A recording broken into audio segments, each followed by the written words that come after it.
This is our world. A warm, comfortable, familiar place. But walk away from the fire and look up. Our thoughts soon leave home. Are we just insignificant specks? Is the universe welcoming or hostile? We could stand here forever, wondering. Or we could turn our back on this beach, leave home, to see the universe from here to its edge, to discover its wonders, confront its horrors. Beautiful new worlds, malevolent dark forces.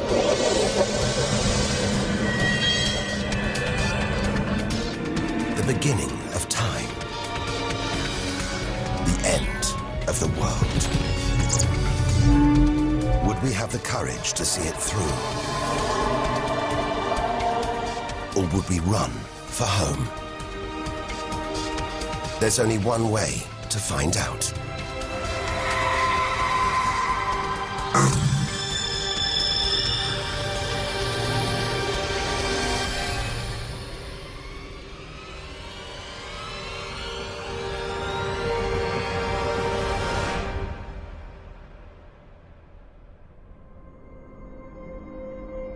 The edge of space. Only 100 kilometers up. Just an hour's drive from home. Down there, life continues. The traffic keeps moving, stocks go on trading, and Star Trek is still showing. Looks favorable enough at this point that the race should go. The Blue Jays will be without starter Jim Clancy for a couple of weeks. He's having problems with this morning. Order! Will the honourable gentleman resume his seat? Mr. Ashton. But we have to leave all this behind. To dip our toe into the vast, dark ocean beyond.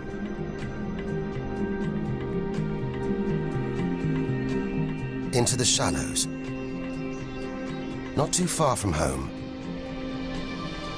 Onto the moon.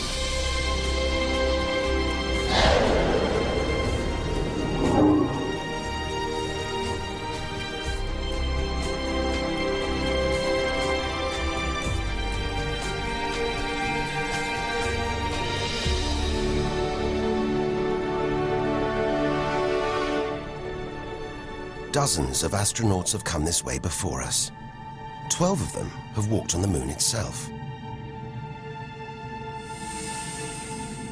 Just over 400,000 kilometers from home, 3 days in a spacecraft. So close, it's as if we've barely left home.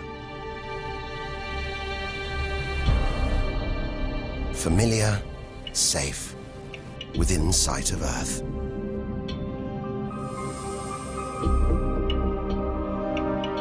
It looks like a deserted battlefield, bombarded by millions of meteoroids and asteroids. But it's quieter now. It's obvious there've been no major collisions for millions of years.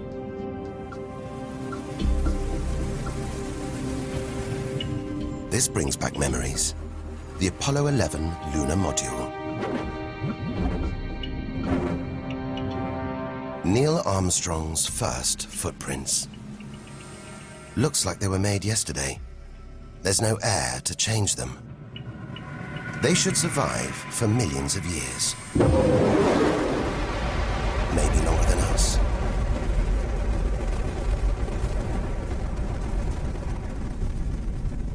Our time is limited. We need to take our own giant leap. Further than any human has ever traveled.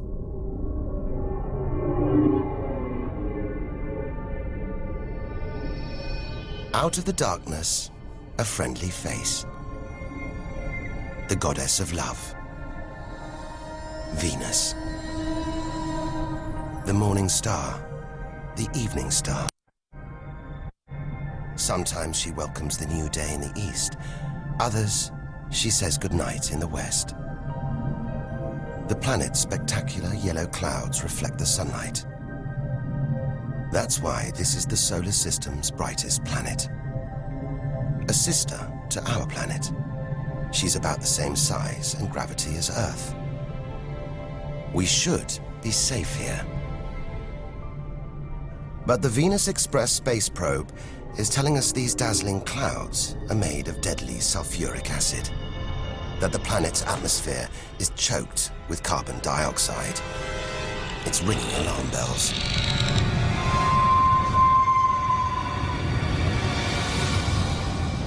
Venus is one angry goddess. The air is noxious, the pressure unbearable, and it's hot, approaching 500 degrees Celsius. Stay too long, and we'd be corroded, suffocated, crushed, and baked.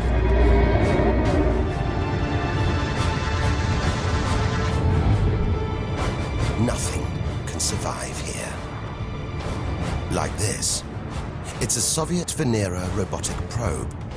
Its heavy armor's being wrecked by the extreme atmosphere.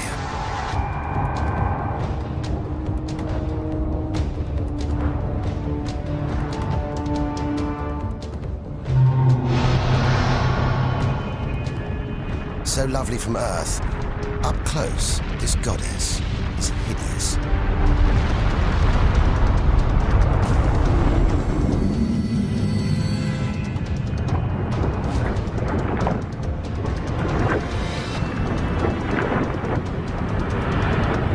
She's the sister from hell, pockmarked by thousands of volcanoes. All that carbon dioxide in its atmosphere is trapping the sun's heat. This is global warming gone wild. Before it took hold, maybe Venus was calm, more like her sister planet Earth. If that's true, this could be our planet's future.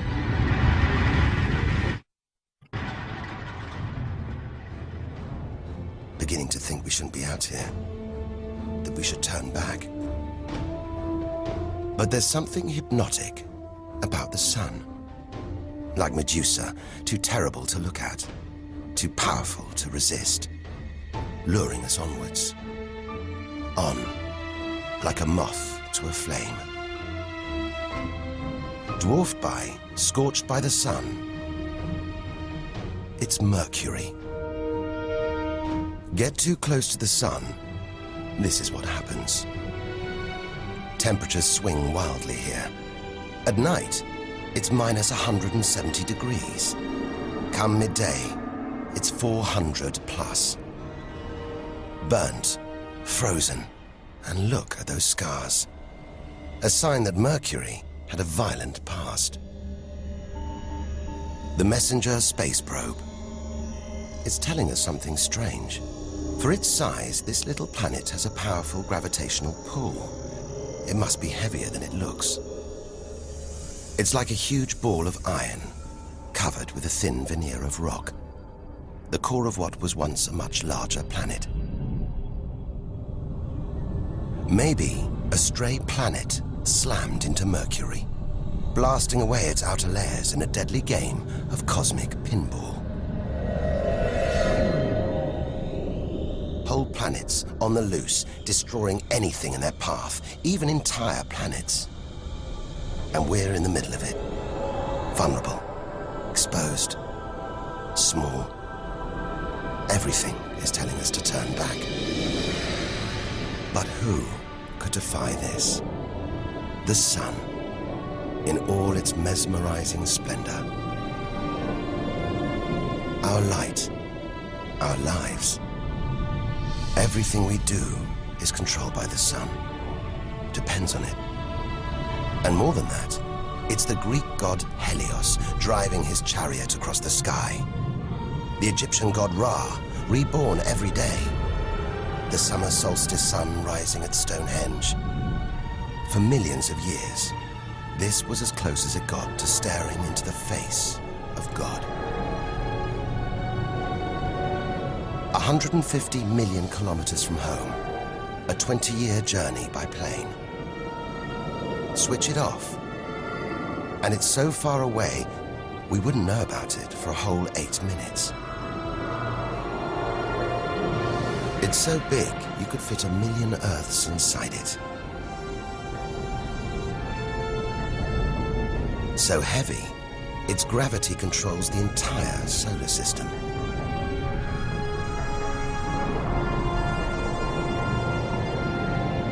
But who needs numbers? We've got the real thing. We see it every day, a familiar face in our sky.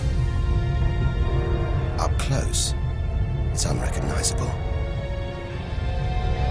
A turbulent sea of incandescent gas.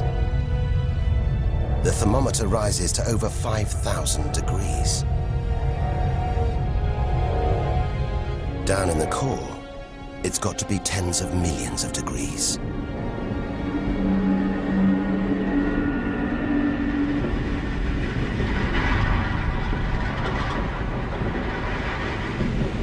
Hot enough to trigger a nuclear reaction, turning millions of tons of matter into energy every second. More than all the energy ever made by mankind. Back home, we see this energy as light, feel it as heat. But up close, there's nothing comforting about the sun. It's so full of electrical and magnetic activity, it's bursting out in these huge incandescent gas loops called prominences. Each one releasing more energy than 10 million volcanoes. You could get the Earth through one of these loops and still have tens of thousands of kilometers to spare.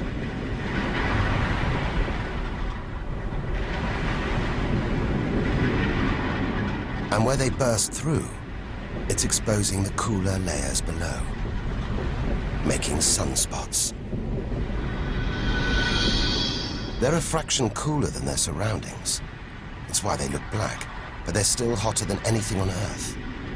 And they're massive, too. Some of these are at least 50,000 kilometers across. A solar flare. A superheated stream of electrified gas blasting deadly radiation out into space. But one day, all this will stop. The sun's fuel will be spent.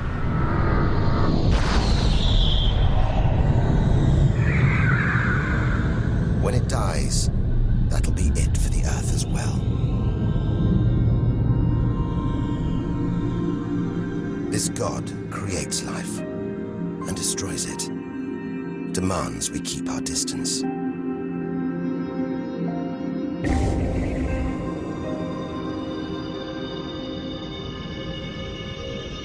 This comet has strayed too close. It's being boiled away by the sun's heat, creating a tail that stretches for millions of kilometers.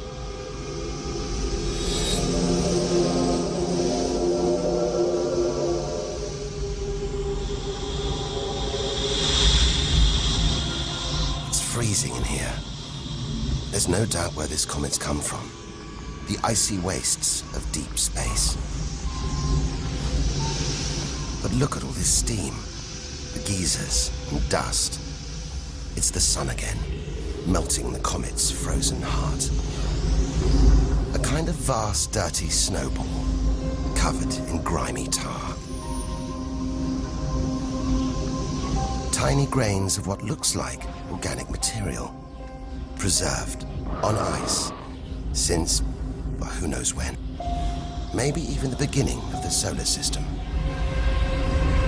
Say a comet like this crashed into the young Earth billions of years ago. Maybe it delivered organic material and water, the raw ingredients of life. It may have even sown the seeds of life on Earth that evolved into you and me.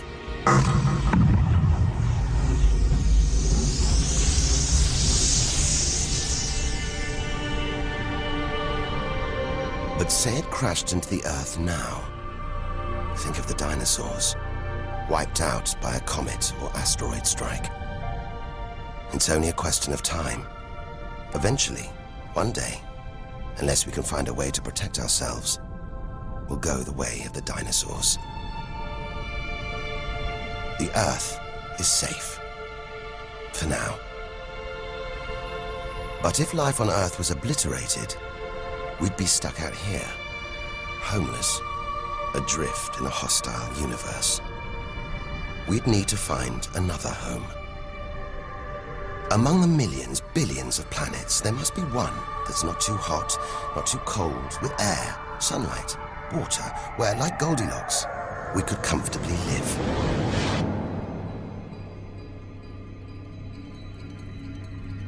The red planet. Unmistakably, Mars. For centuries, we've looked to Mars for company, for signs of life.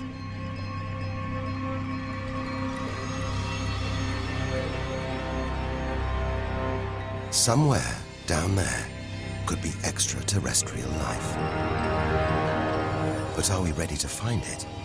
Ready to rewrite the history books, to tear up the science books, to turn our world upside down? What happens next could change everything.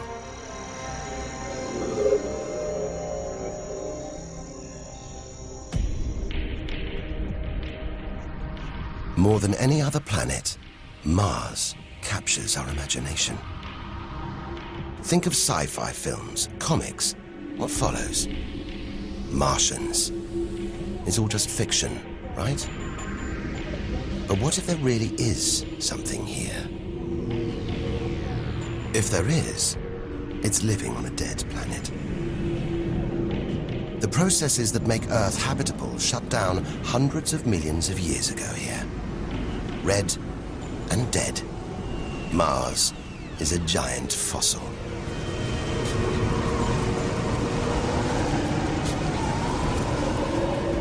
Something's alive. A dust devil. A big one. Bigger than the biggest tornadoes back on Earth. There's wind here. And where there's wind, there's air. Air that could sustain extraterrestrial life. But it's too thin for us to breathe, full of choking carbon dioxide. There's nothing to protect Mars from the sun's ultraviolet rays. And it's cold, as low as -80 degrees, freezing water in the ground, at the poles, and even in the atmosphere, as snow.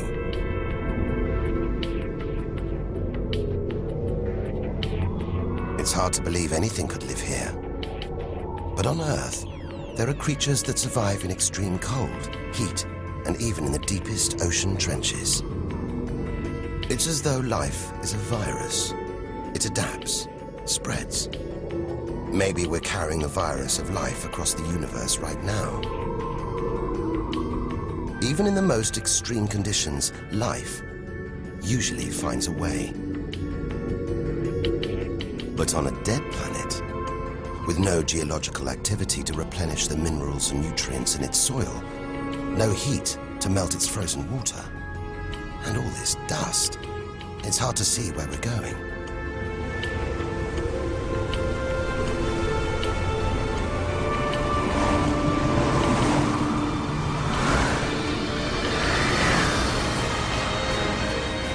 But we can't miss this.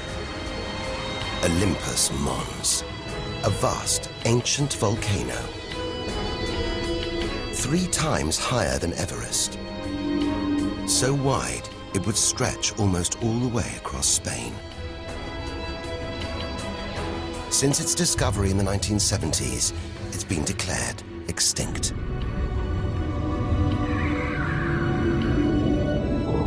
It looks like there's something happening on its slopes. It's as though lava has been flowing. But any lava flows should be long dead, obliterated by meteorite impacts. Unless this monster isn't dead after all. If it's not, there could be molten magma beneath the crust right now. This changes everything. Volcanic activity could be melting frozen water in the soil, recycling minerals and nutrients, creating conditions for life to exist.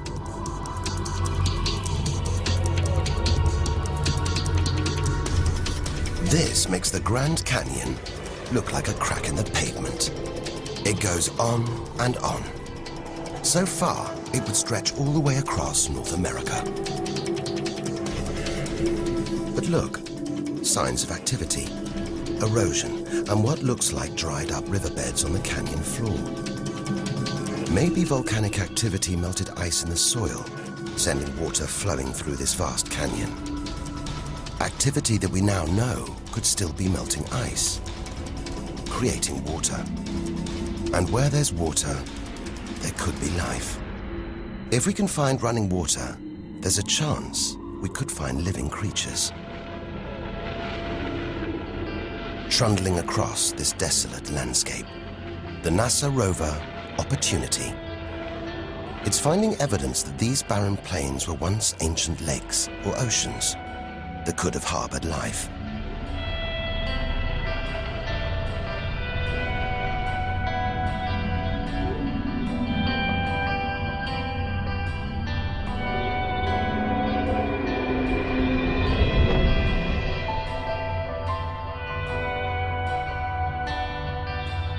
Look at these gullies.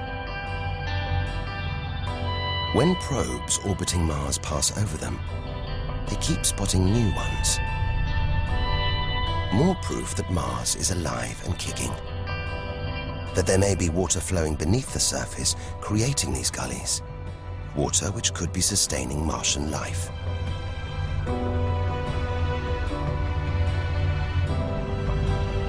Now all we have to do is find it. Unless we've already found it. Not on Mars, but on Earth. There's one theory that has life starting here before moving to Earth. The idea is that an asteroid impact blasted fragments of Mars, complete with tiny microbes, out into space and onto the young Earth, where they sowed the seeds of life itself. No wonder we find Mars fascinating. It could be our ancestral home. If it's true, it means we're all Martians. The Mars we thought we knew is gone, replaced by this new, active, changing planet. And if we don't know Mars, possibly the solar system's most studied planet, what else don't we know? There must be other secrets out there, waiting to be discovered.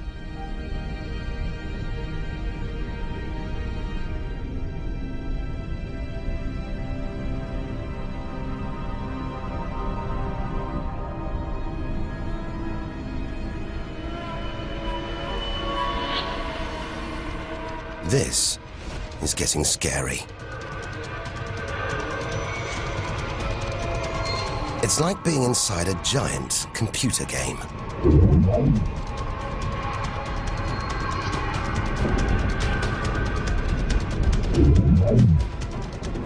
But these are all too real.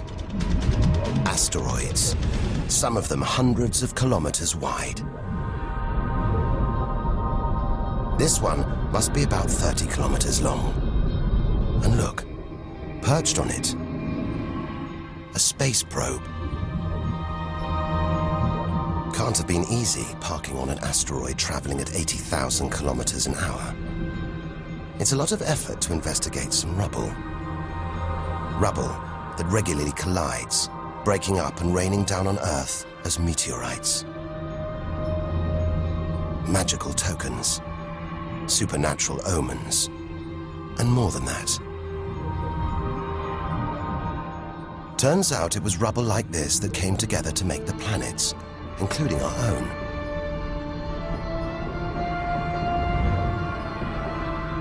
So by dating the meteorites we find on Earth, we know the planets were born 4.5 billion years ago. These are the birth certificates of our solar system, of our planet. But for some reason, these rocks didn't form into a planet. Something must have stopped them. Something powerful. At least 1,000 times bigger than Earth. So vast, you could fit all the other planets inside it.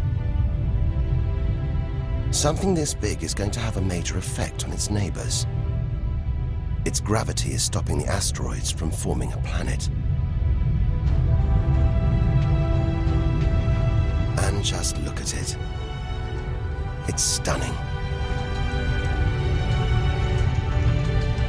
But up close, maybe things aren't quite what they seem. This huge planet is almost all gas. Land here, and we'd sink through its layers, maybe never hitting a solid surface. And Jupiter's good looks, the product of extreme violence. It's spinning at a huge rate, whipping up winds to hundreds of kilometers an hour, contorting the clouds into stripes, eddies, whirlpools. And this, the legendary Great Red Spot. The biggest, most violent storm in the solar system. At least 3 times the size of Earth. It's been raging for over 300 years. All those churning clouds have sparked an electrical storm. Just one bolt is 10,000 times more intense than any at home.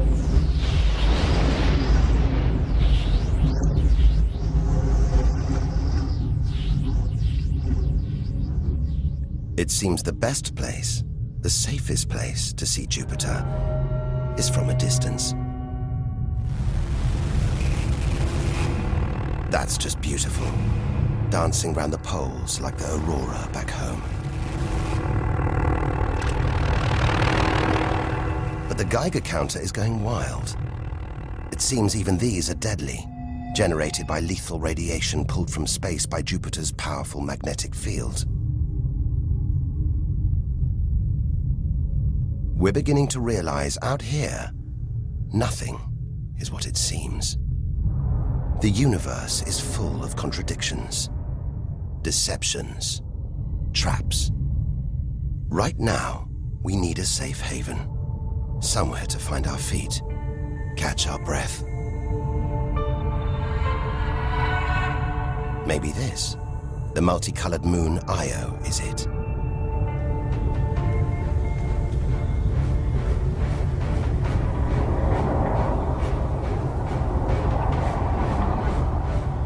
Those pretty colors, a molten rock, sulfur, volcanoes, spewing burning hot ash and sulfur hundreds of kilometers into the air. This is no safe haven. This is the most volatile place we've seen since the sun. Our magical journey to the edge of the universe is turning into a desperate flight. We've got to keep believing, hoping that amidst the dangers, there are wonders waiting to be discovered.